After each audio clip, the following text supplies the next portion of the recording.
Okay. So today is what Bhante Vimaramsi would call the second day blues.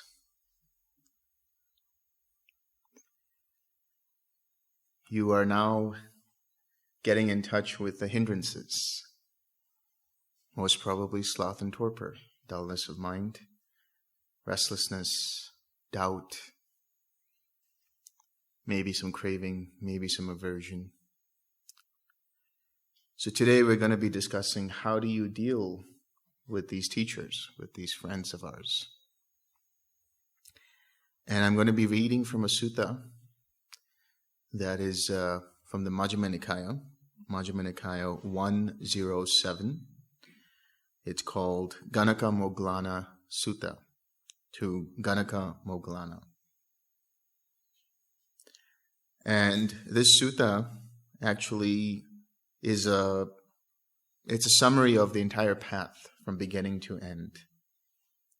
So it will give you a good idea of what it is you're going to be doing for these days in the retreat. So Ganaka Moggallana is different from Moggallana, Mahamoggallana, that we know of, who is one of the chief disciples of the Buddha, the other being Sariputta. Ganaka Moggallana means Moggallana, the accountant, Ganaka, to count. So I will begin. Thus have I heard, on one occasion the Blessed One was living at Savatthi in the eastern park, in the palace of Megara's mother. Then the Brahmin Ganaka Moggallana went to the Blessed One and exchanged greetings with him.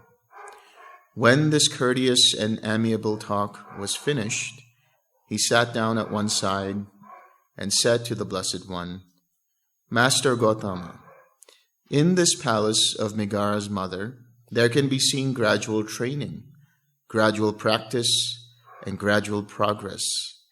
That is down to the last step of the staircase.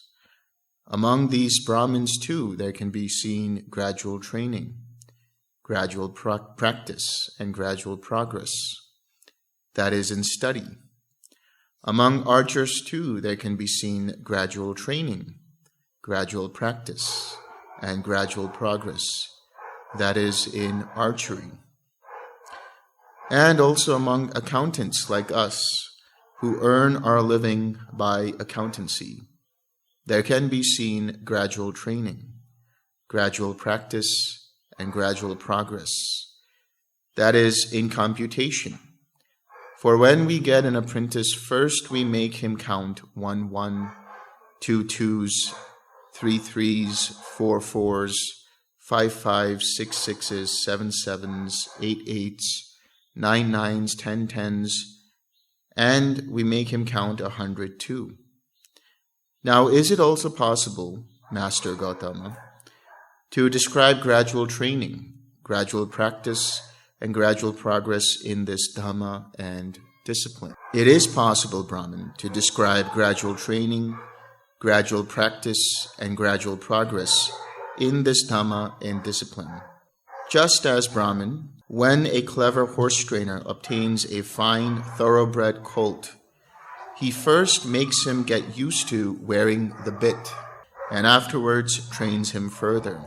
So when the Tathagat obtains a person to be tamed, he first disciplines him thus: Come, bhikkhu, be virtuous, restrained with the restraint of the patimokkha.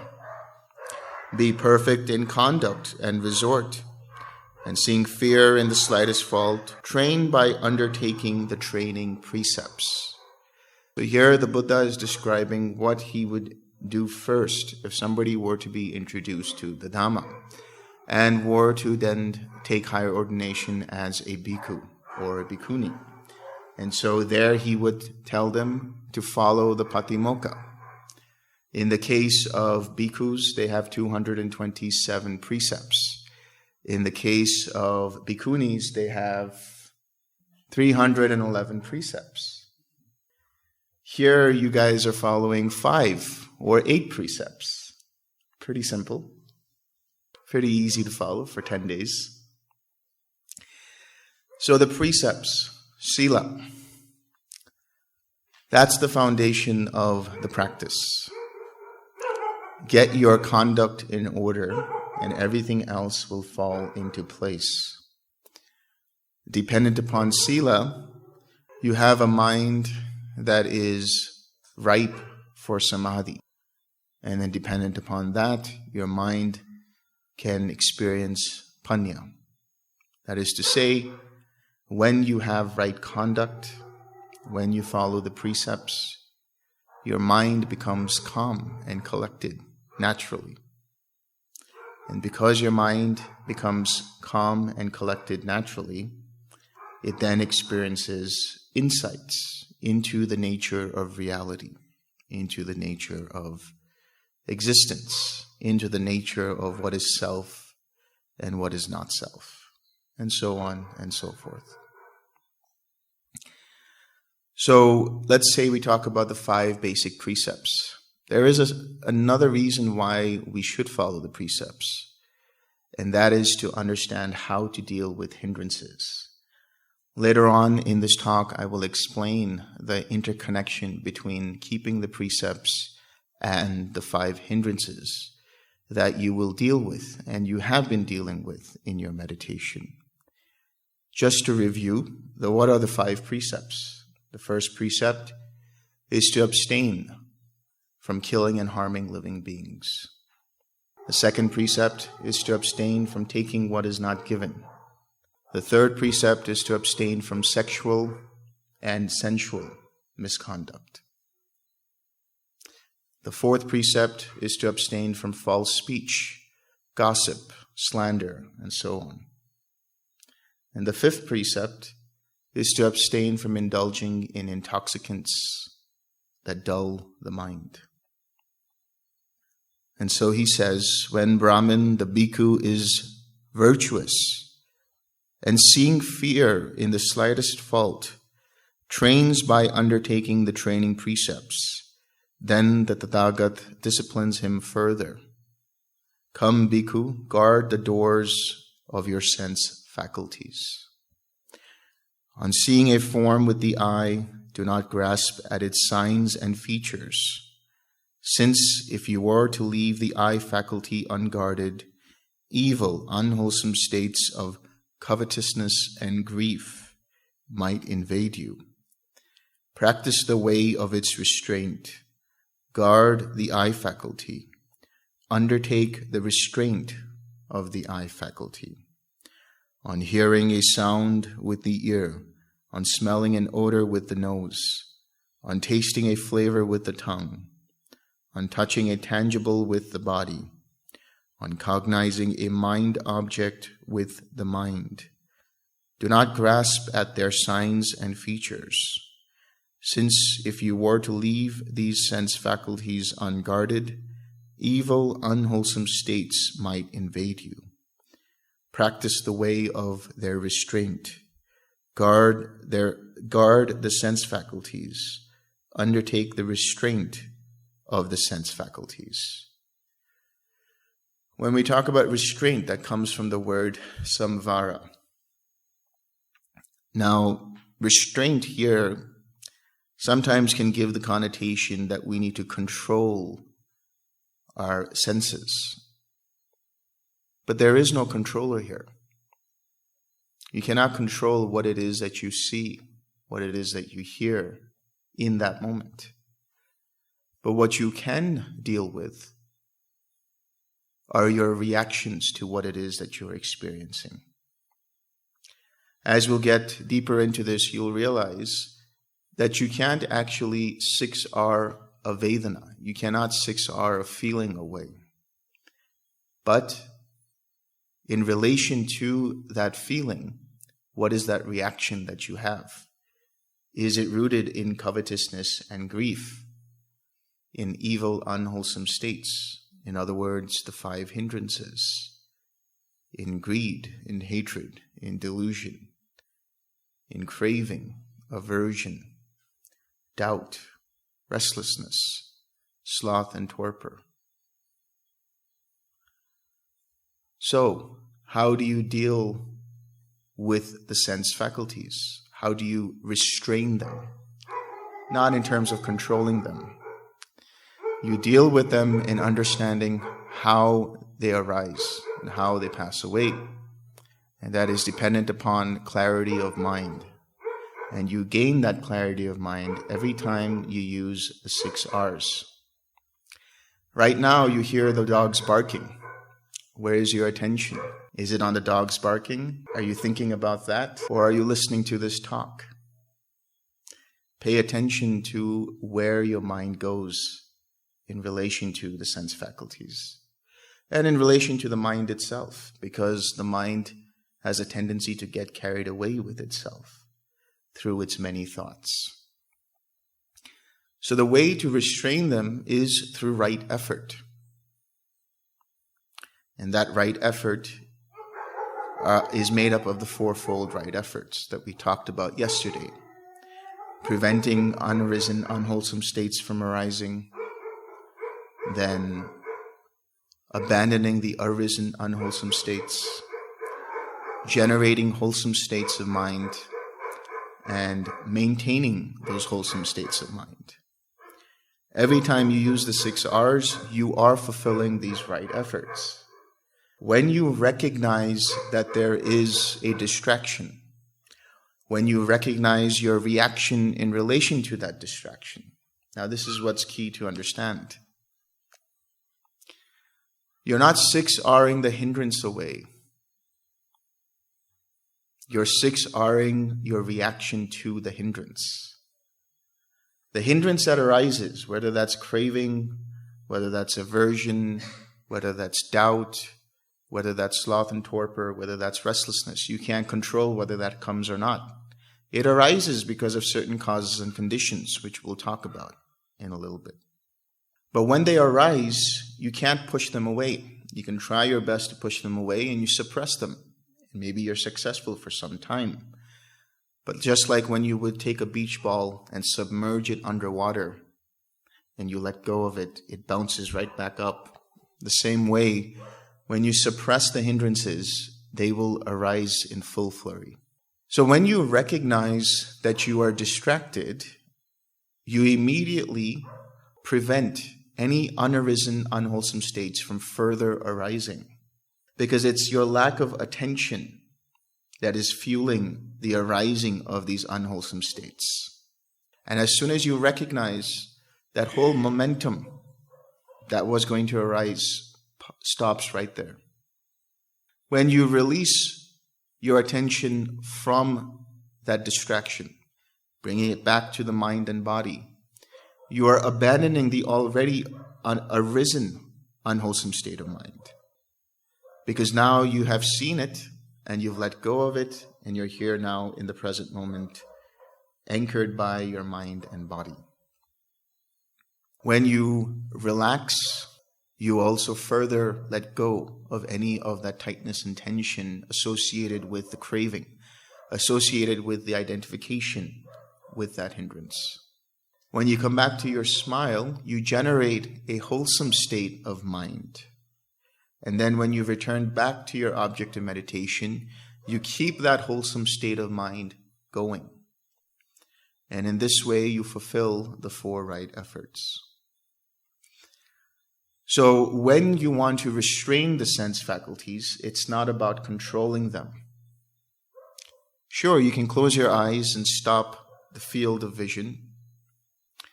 Sure, you can put your fingers in your ears and prevent most of the sound from coming in.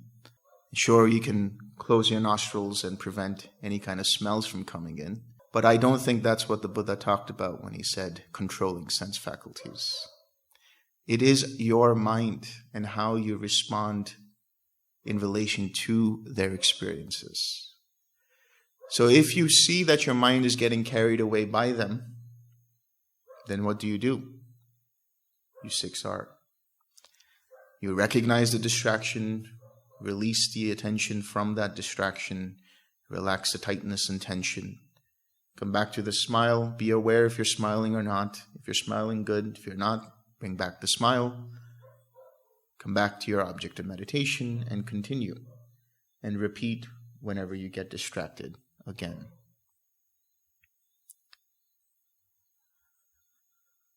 When Brahman, the bhikkhu, guards the doors of his senses or sense faculties, then the Tathagata disciplines him further. Come, bhikkhu, be moderate in eating. Reflecting wisely, you should take food neither for amusement, nor for intoxication, nor for the sake of physical beauty and attractiveness, but for the endurance and continuance of this body, for ending discomfort, and for assisting the holy life, considering, thus I shall terminate old feelings, without arousing new feelings, and I shall be healthy and blameless, and shall live in comfort. Moderation in eating. So some of you are taking the 5 precepts, some of you are taking the 8 precepts. So that's up to you, whatever it is that you're doing in terms of your food. The whole point about moderation in eating is understanding where your mind is in relation to that food. When you stand in line to get your food, where is your mind? Is it with its object of meditation? Is it with loving kindness? Is it with compassion? Is it radiating? What is it doing? When you take the food into your plate, where is your mind? When you walk back to the dining table, where is your mind? When you take that first morsel, where is your mind? By accepting everything with loving kindness, it becomes that much more enjoyable. And so naturally you will be moderate in your consumption of food. Moderation in eating can also be understood as moderation of general consumption. Now, obviously, in the retreat setting, you're not really bombarded with any kind of social media, unless you're hiding a second phone somewhere. Hopefully, you're not doing that. But you're not being bombarded with social media and all of these, streaming things like Netflix and Hotstar and Amazon Prime and all of these things. That kind of consumption is also important, right? There is food for the body. There's food for the eyes and the ears and the nose and the mind. So pay attention to what it is that you're consuming. What is the quality of food, not just for the body, but for the mind and the other sense spaces? What is the quality of food that you're consuming? And how much are you consuming? Some people spend their whole day watching Netflix, right? Binging on the latest season of whatever new show is there. If you've done it, you'll see how you feel, right? Maybe you catch the latest thriller novel and you decide to read it in one sitting. Or you watch the latest whatever it is on TV, right? And you watch it all in one sitting. How does your mind feel after doing that? Pretty dull. Tired. Sometimes you could even feel irritation. I just wasted all my time doing this. I could have done something better. So moderation in general consumption. This is also to be mindful of. When Brahman, the bhikkhu, is moderate in eating, then the Tathagata disciplines him further. Come, bhikkhu, be devoted to wakefulness.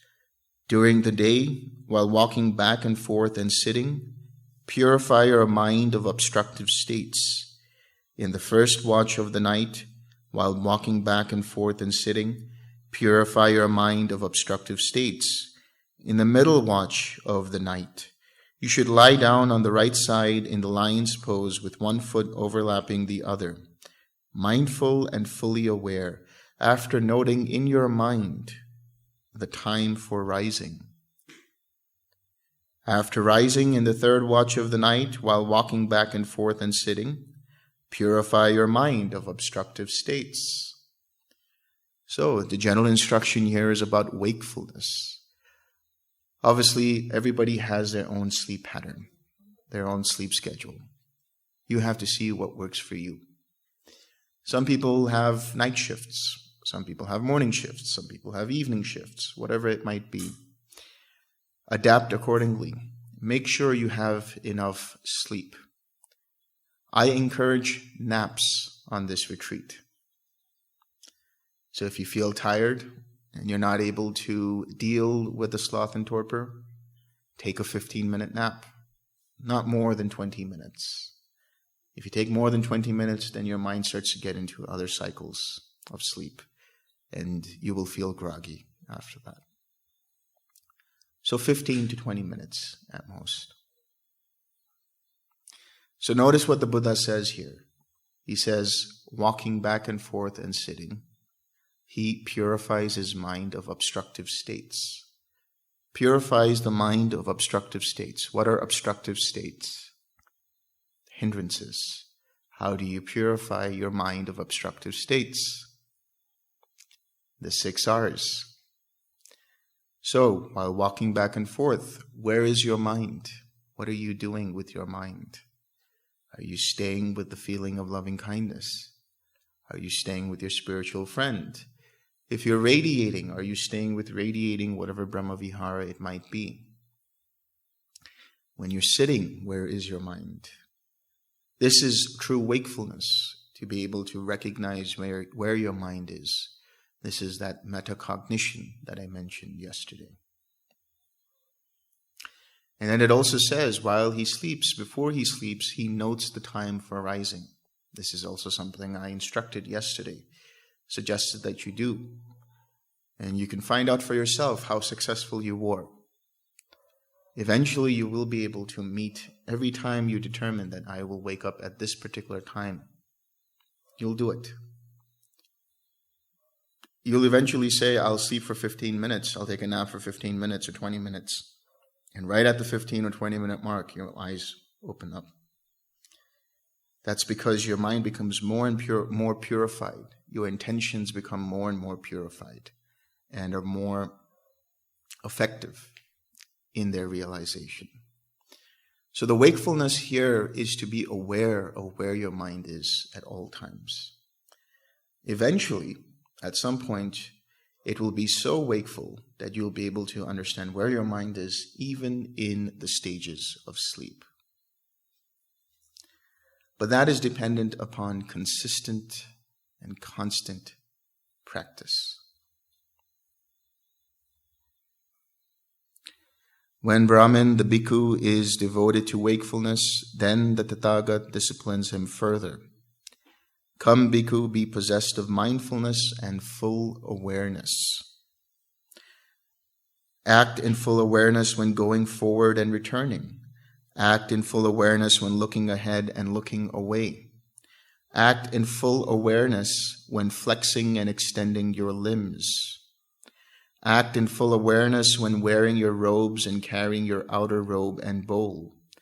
Act in full awareness when eating, drinking, consuming food, and tasting. Act in full awareness when defecating and urinating. Act in full awareness when walking, standing, sitting, falling asleep, waking up, talking, and keeping silent. Act in full awareness. This word, or this phrase, full awareness, it comes from the word sampajanya. That means clear comprehension. Now, there are levels to this clear comprehension. In the suttas, the Buddha talks about clear comprehension as being aware of the 3 characteristics of existence. That does not mean that you have to continue to say in your mind, this is impermanent, this is suffering, this is not me, this is not mine, this is not myself. No, that's not what you do. You teach yourself by meditating. Now, that full awareness has different levels. At the very basic level, that full awareness is the full awareness of your object of meditation. which then leads to the full awareness of the insights of the three characteristics of seeing anicca, or impermanence, of seeing dukkha, or suffering, of seeing anatta, or what is not self. And then that leads to the ultimate insight of understanding dependent origination. So it starts with the full awareness of your object of meditation, whether that's metta to yourself or to your friend, or whether that's the Brahma Viharas that you're radiating, wherever you are in your progress and practice. The reason why that leads to the understanding of the three characteristics and then the understanding of dependent origination is because every time you recognize that you are no longer on your object of meditation, you realize the impermanence of that object. You realize that there is suffering in not being with that object. You realize that you have no control over that, and therefore you understand the not-self nature. And later, bit by bit, you understand that everything has a cause and condition, and everything that is conditionally arisen, dependently arisen, is impermanent, and therefore liable to cause suffering, and therefore not to be seen as me, mine, or myself. This will happen as you progress in your practice. But it's not through a process of analysis and reflection. It is a process through direct knowledge and experience for oneself. So, I'm emphasizing again, that starts with the full awareness of your object of meditation. And that is dependent upon how well-tuned your attention is.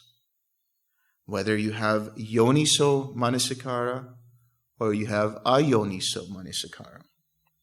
Proper attention or improper attention. Or using the language of that book, Mind Without Craving, attention rooted in reality. Meaning aware of what is present right now. And that is dependent upon you being able to use the 6 R's whenever you recognize that you are distracted. And that is also dependent upon you making sure that you do not become attached to your object of meditation. Full awareness. Not just the awareness of the object of meditation, but having that orbital awareness. Right? What did you call that? Flexible attention. Flexible attention. You want to just elaborate on what that is? There's kind of a spectrum of attention. So you can think about at the most focused end, we'll start here, and then it moves towards the most open kind of attention or awareness. So at the most focused end, you're basically single-pointed on one thing, like the point of the tip of the finger that we talked about yesterday. And in that mode of attention, you're completely absorbed in that object, right? You're blocking everything out, and you're basically, well, the scientific term is you're upweighting those prediction errors. So you're basically blocking everything else out, and you're saying, I only want that sensory data from whatever it is, a visual object, or, it could be a mantra, or it could be the breath, depending on what the object of meditation is. And then the next type of awareness is flexible awareness, where you're noticing, so your attention is moving to whatever is capturing it, but it's open to do that. So, in other words, imagine you're looking out the window and in the first example, you were just staring at a sign on the street, whereas now you're allowing your attention to move. So if there's a car going along the road, your attention will move to that. And then another car moves in another direction, your attention moves to that. And you're just kind of letting it go where it naturally moves on its own. The next, now moving kind of further along the spectrum, there's now open awareness, where you're taking in the entire scene out the window at once. So you're looking out the window and you see all the cars moving, and you see all the signs, you see all the buildings, and that's open awareness. And then at the furthest end of the spectrum is awareness of awareness. So now you're basically aware that you're looking out the window, and you're aware of your own consciousness. So that's kind of, you'll notice that there's these different modes of paying attention. And the value in having a flexible attention is that you're allowing the process of dependent origination to unfold on its own. So in the most focused type of attention, you're controlling your mind. You're trying to block everything out, and that prevents you from seeing things as they happen on their own. It's preventing you from seeing how the mind works on its own without interference. And so when you allow yourself to have a flexible attention, and you're just aware of how mind's attention is moving, which is the definition of mindfulness, then you're gaining insight into why certain things capture your attention, or rather how that process unfolds.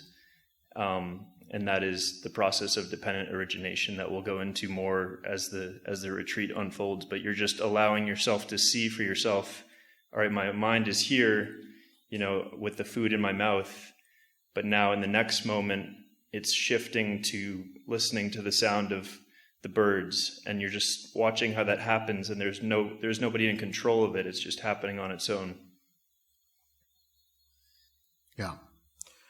So as you exercise your ability to pay attention, you'll start to be able to have this full awareness. You'll be able to have a more open awareness. So you'll be able to actually listen to what I'm saying, and even be able to pay attention to what's going on with the dogs barking. But you won't be distracted. In other words, when you are meditating, there is a tendency in the beginning for people to try very hard and push and become super focused on their object of meditation, to the point that when the pin drops, they get distracted and they get ousted from that meditation. They get shaken from it. And so that means that you're becoming super concentrated. But if you have that metacognition, where you just observe how mind is meditating, observe the mind meditating, then whatever happens just passes right through you.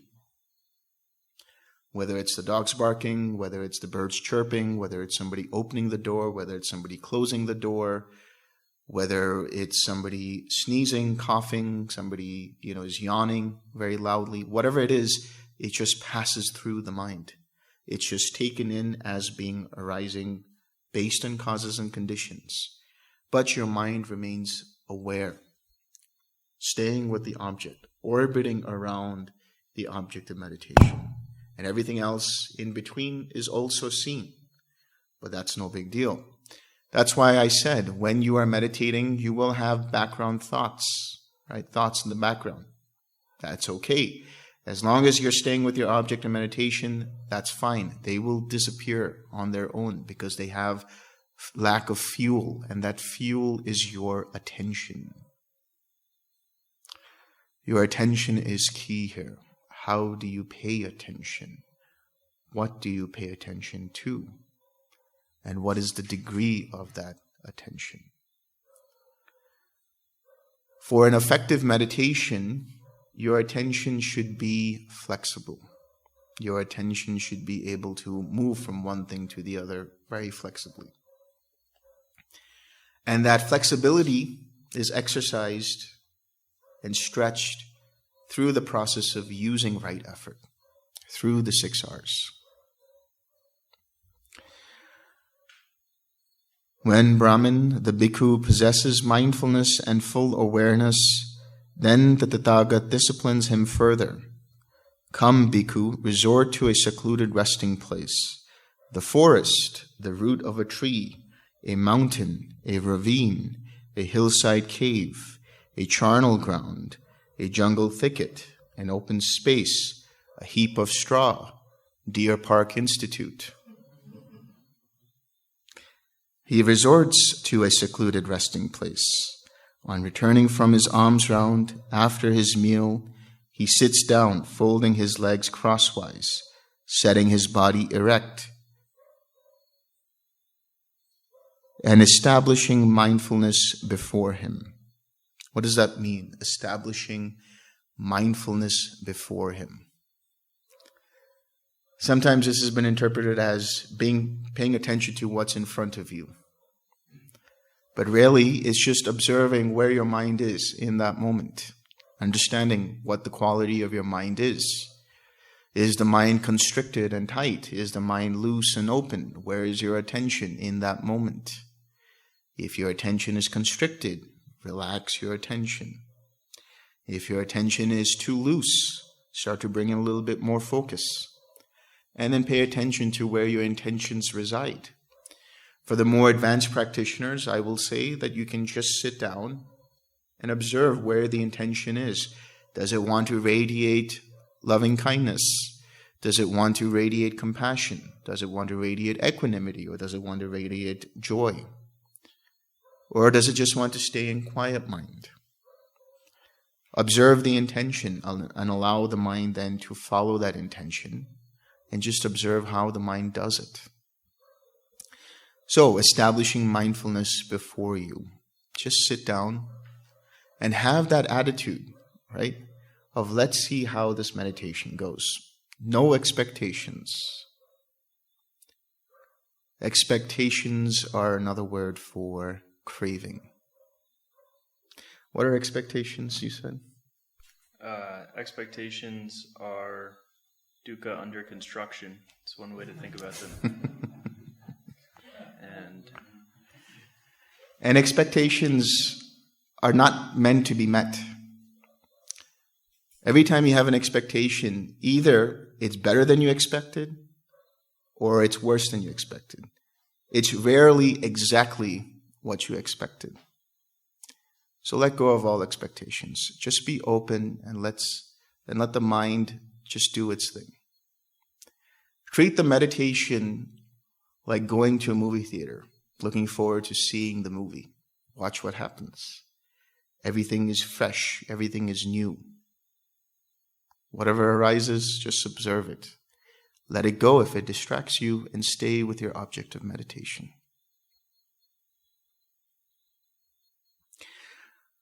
Abandoning covetousness for the world, he abides with the mind free from covetousness.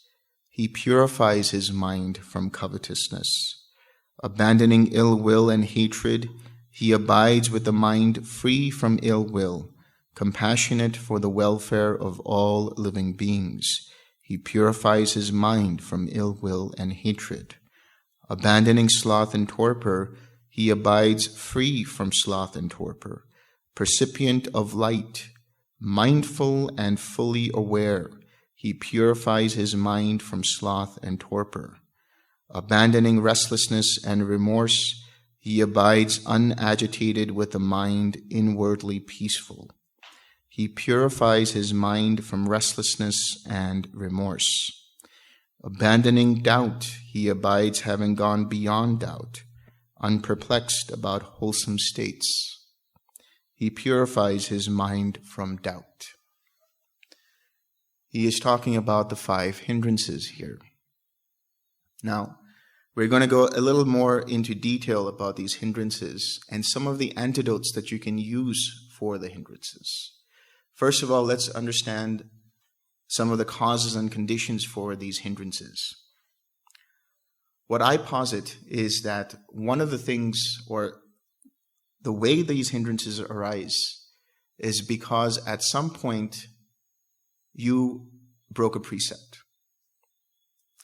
Now, that can't be all the time, and just because that has happened and a hindrance has arisen doesn't mean that you have to feel guilty that you broke a precept in the past.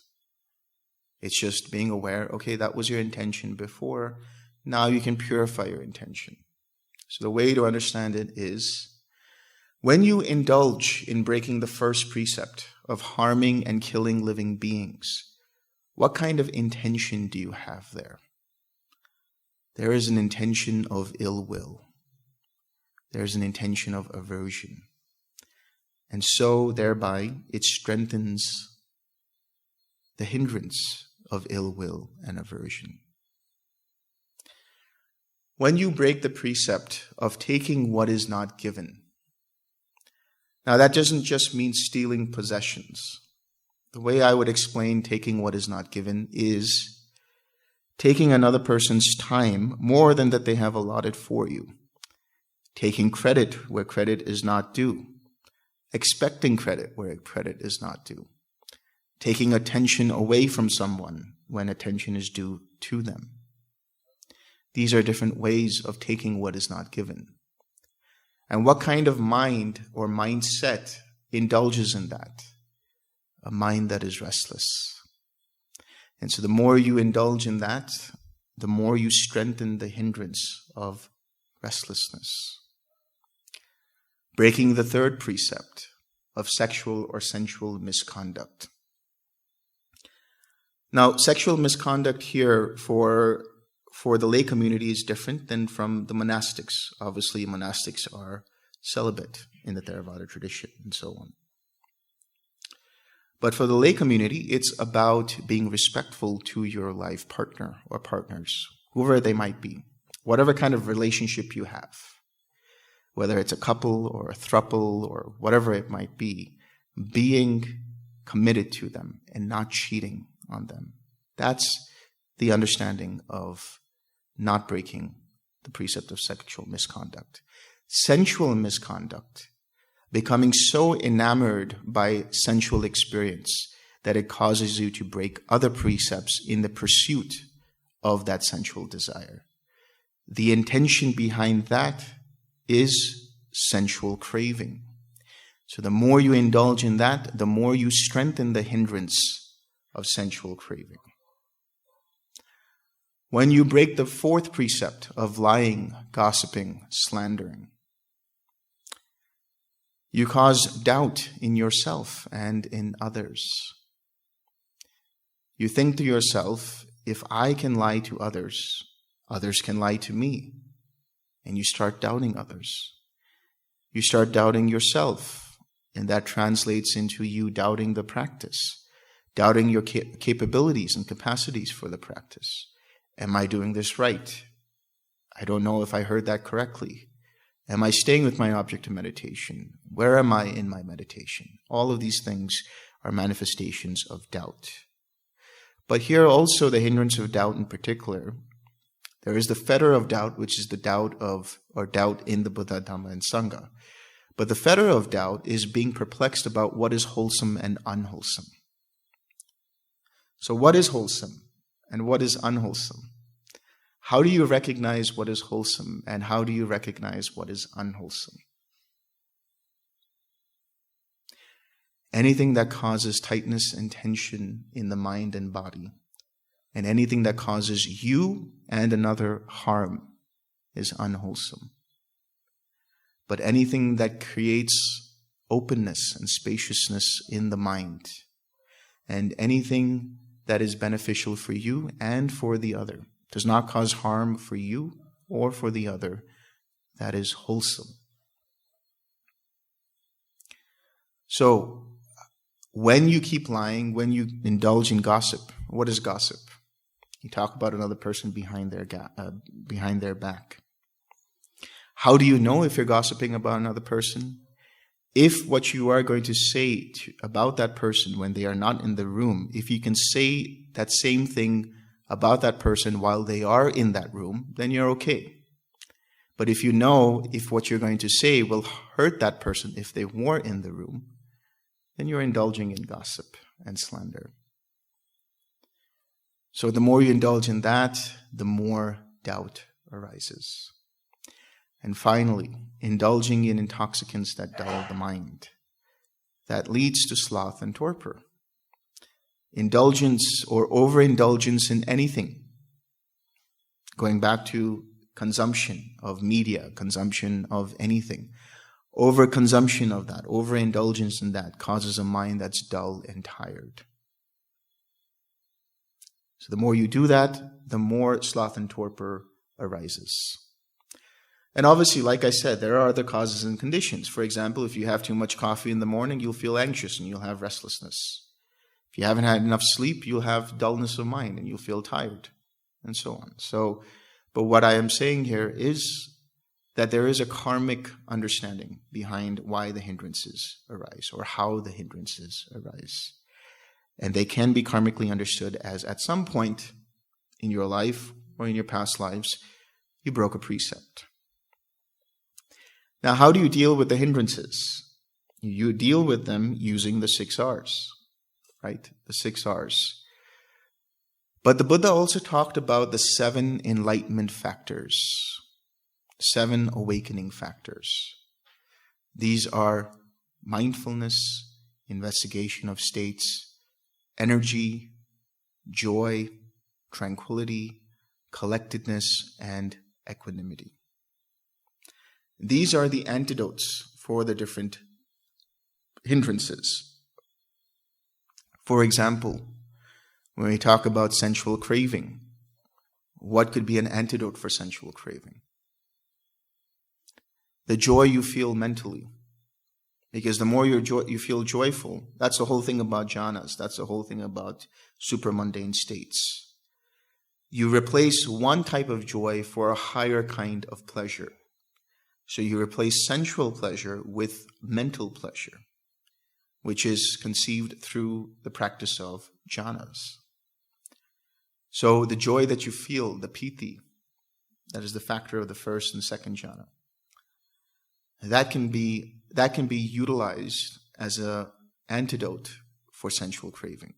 But also equanimity, because the mind can become agitated, for example. What about aversion? Loving kindness is the best antidote for aversion.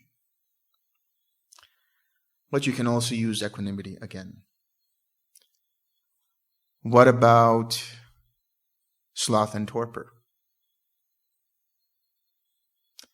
Sloth and torpor is because your attention becomes too loose. It's not focused enough because you don't have enough energy in the mind and body. So you utilize the enlightenment factor of energy.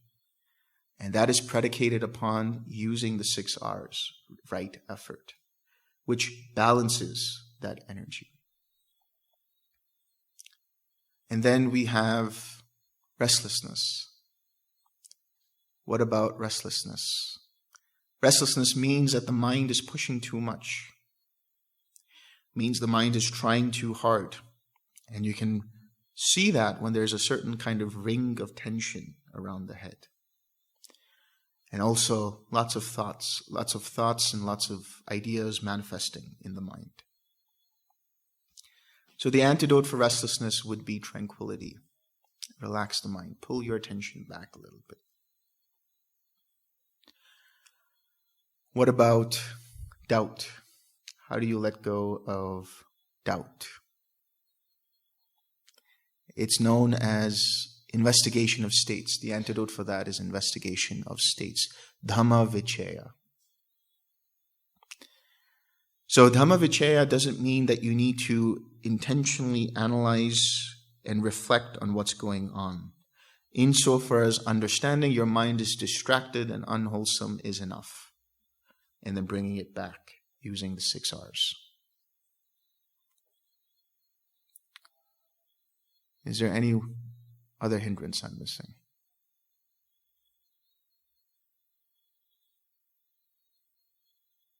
I think I covered it all, right? Good. So, you could use these different kinds of enlightenment factors individually when certain kinds of hindrances arise. In the case of sloth and torpor, it says one becomes percipient of light. Percipient of light. Now, when the mind becomes too concentrated, there's a tendency for there to be light that arises in the mind. We don't necessarily want that. We don't want the mind to become too concentrated because then it can go into the field of restlessness. But here, the percipient of light can mean a couple of things. Number one, actual light, percipient of daylight, meditating in the daylight, meditating where there is a lot of light that prevents your mind from starting to fall asleep. But number two, we have to think about what this word light means. It comes from the word obhasa, in the Pali. And the Buddha talked about 4 kinds of obhasas, 4 kinds of light. There is the light of fire. Greater than that is the light of the moon.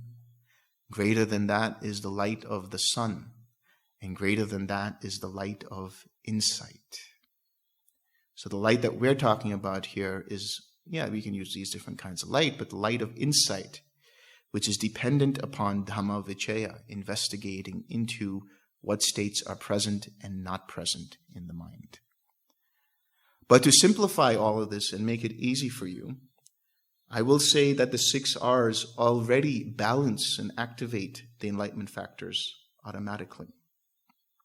How is that? When you recognize that you are distracted, what happens? You remember that you are now no longer on your object of meditation, which means you have sati. You have regained your mindfulness, your metacognition. Knowing that your mind is distracted means that you have investigation of states. In the same way that feeling and perception are intertwined, feeling being the experience, perception noting what that experience is, the mindfulness is knowing what is going on in the mind, and then the investigation of states is knowing the quality of that mind or mindset. When you release the attention from that distraction, you are utilizing right effort, which means you have proper energy, the enlightenment factor of energy. When you relax the tightness and tension in the mind, you bring up the tranquility factor. When you come back to the smile, you bring up the joy factor. And then when you return back to your object of meditation, you bring up the collectedness factor. And because you are 6R'ing without becoming tense, without judging the hindrance, or judging your own mind for being hindered and distracted, you are exercising equanimity. Equanimity, upekkha. It is also understood as yata buddha jnana dasanam, which means the knowledge and vision of things as they really are. Seeing things as they really are without getting affected one way or the other. Just seeing them plainly. This is upekkha. This is equanimity. So when you 6R in this way, you are already cultivating that equanimity. So how do you let go of the hindrances? The utility of, or the utilization of the enlightenment factors, but that can be simplified by just using right effort, using the 6R's in this way, and then coming back to your object of meditation. So in the next passage, the Buddha talks about the jhanas, but I will skip that for now because tomorrow we will go in depth about the jhanas. So the Buddha says, "This is my instruction, Brahmin, to those bhikkhus who are in the higher training, whose minds have not yet attained the goal, who abide aspiring to the supreme security from bondage. But these things conduce both to a pleasant abiding here and now, and to mindfulness and full awareness for those bhikkhus who are arahats with taints destroyed, who have lived the holy life, done what had to be done, laid down the burden, reached their own goal, destroyed the fetters of being, and are completely liberated through final knowledge." So in other words, you continue doing this until full awakening. And even after full awakening, you continue doing this because it's just pleasant. And that becomes the automated process of a fully awakened mind. When this was said, the Brahmin Ganaka-Moggallana asked the Blessed One, "When Master Gautama's disciples are thus advised and instructed by him, do they all attain Nibbana, the ultimate goal, or do some not attain it?" That's a fair question. When, Brahmin, they are thus advised and instructed by me, some of my disciples attain Nibbana, the ultimate goal, and some do not attain it. Master Gautama, since Nibbana exists and the path leading to Nibbana exists, and Master Gautama is present as the guide. What is the cause and reason why, when Master Gautama's disciples are thus advised and instructed by him, some of them attain Nibbana, the ultimate goal, and some do not attain it? Another fair question. As to that, Brahmin, I will ask you a question in return. Answer it as you choose.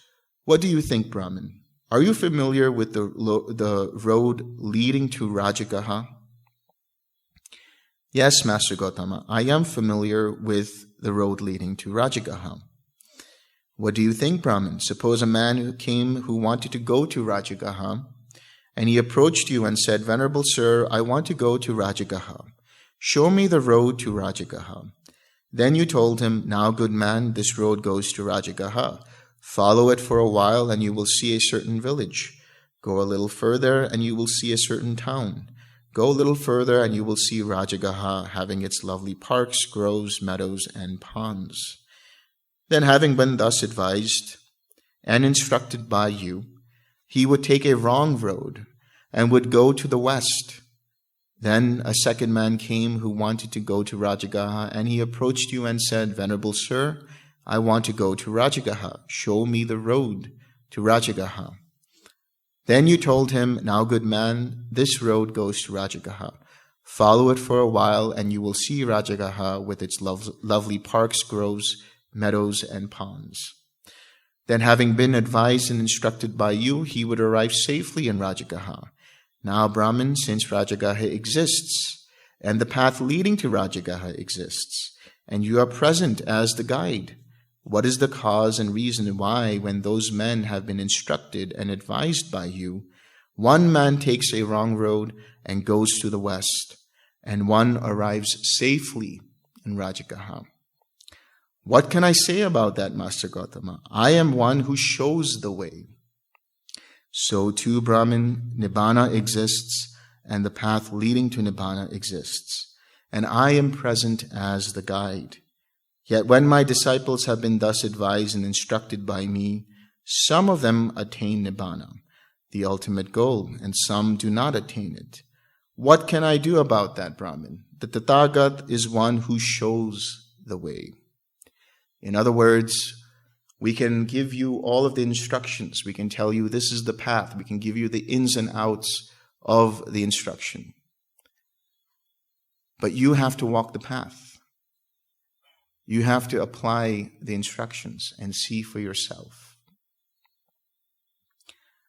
When this was said, the Brahmin Ganaka Moggallana said to the Blessed One, There are persons who are faithless and have gone forth from the home life into homelessness, not out of faith, but seeking a livelihood, who are fraudulent, deceitful, treacherous, haughty, hollow, personally vain, rough-tongued, loose-spoken, unguarded in their sense faculties, immoderate in eating, undevoted to wakefulness, unconcerned with recluseship, not greatly respectful of training, luxurious, careless, leaders in backsliding, neglectful of seclusion, lazy, wanting in energy, unmindful, not fully aware, unconcentrated, with straying minds, devoid of wisdom, drivelers. Master Gautama does not dwell together with these. But there are clansmen who have gone forth out of faith from the home life into homelessness, who are not fraudulent, deceitful, treacherous, haughty, hollow, personally vain, rough-tongued, and loose-spoken, who are guarded in their sense faculties, moderate in eating, devoted to wakefulness, concerned with recluseship, greatly respectful of training, not luxurious or careless, who are keen to avoid backsliding, leaders in seclusion, energetic, resolute, established in mindfulness, fully aware and concentrated, with unified minds, possessing wisdom, not drivelers. Master Gautama dwells together with these. Just as black orris root is reckoned as the best of root perfumes, and red sandalwood is reckoned as the best of wood perfumes, and jasmine is reckoned as the best of flower perfumes, so too Master Gautama's advice is supreme among the teachings of today. Here he's talking about the 6 other contemporary teachings that were there around the time of the Buddha. We'll get into that later, but he's talking about how this is the best among those. Magnificent Master Gautama, magnificent Master Gautama. Master Gautama has made the Dhamma clear in many ways, as though he were turning upright what had been overturned, revealing what was hidden, showing the way to one who was lost, or holding up a lamp in the dark for those with eyesight to see forms. I go to Master Gautama for refuge, and to the Dhamma and to the Sangha of bhikkhus. Let Master Gautama remember me as a lay follower who has gone to him for refuge for life.